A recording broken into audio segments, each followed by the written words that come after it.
Буквально несколько минут назад стали известны чрезвычайные новости из мира российского шоу-бизнеса и культуры. Сегодня утром в 8:00 по местному времени в московском аэропорту Шереметьево посадку совершил самолет израильской авиакомпании «Митада».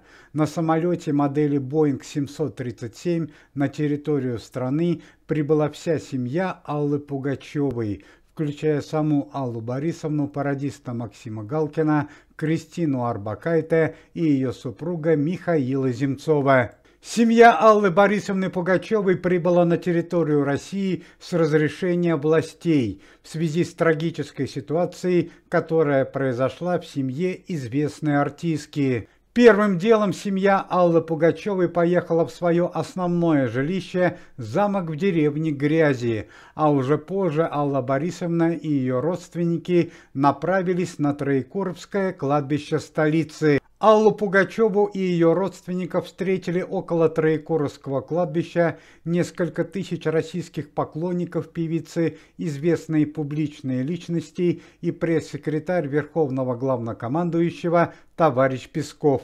Стало известно, что Аллу Борисовну Пугачеву и ее родных привело на Троекуровское кладбище страшная семейная трагедия, которая несколько недель назад произошла в семье известной певицы. Ведь младшая дочь Аллы Борисовны Пугачевой, Елизавета, уже несколько недель находится в критическом состоянии на волоске от смерти в результате нападения, которое произошло несколько недель назад. В связи с безнадежностью ситуации Алла Борисовна и ее родные выбирали на Троекуровском кладбище место для будущего захоронения. По данным прессы, будущее место трагического захоронения будет находиться недалеко от могилы известного модельера Валентина Юдашкина, который ушел из жизни год назад. После выбора захоронения Алла Борисовна Пугачева посетила две могилы. Одну модельера Валентина Юдашкина,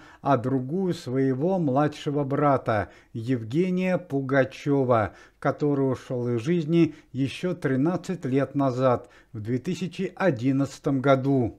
Во время посещения Троекуровского кладбища с Аллой Борисовной Пугачевой произошло непредвиденное событие. Из-за всплеска колоссальных эмоций известная певица неожиданно встала на колени и громко зарыдала.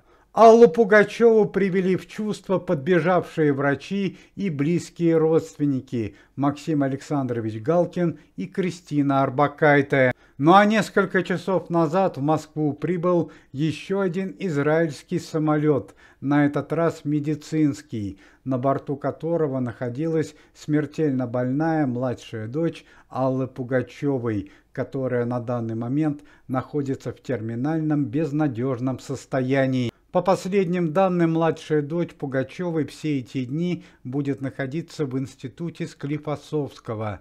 Там же на данный момент находится и внук Аллы Борисовны Пугачевой, также в критическом состоянии, Дени Байсаров. Российские врачи будут предпринимать последнюю попытку спасти жизни дочери Аллы Борисовны и ее внука.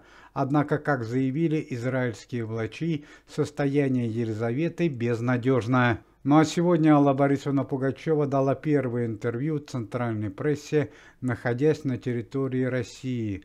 Алла Борисовна Пугачева заявила, что считает себя одной из главных виновниц трагического происшествия, которое произошло с Елизаветой. Алла Борисовна Пугачева заявила, что никогда не сможет себе простить трагического события и то, что оставила свою дочь без присмотра. Напомним, что нападение на дочь Аллы Борисовны Пугачевой произошло несколько недель назад на Кипре. В нападении участвовали бывший музыкальный директор Аллы Пугачевой и спортивный тренер. По данным полиции, нападение было связано с тем, что Алла Борисовна Пугачева задолжала крупную сумму денег своему бывшему музыкальному директору. Уважаемые зрители, если вы желаете выздоровления Елизавете, то можете поставить лайк под видео и написать поддерживающий комментарий.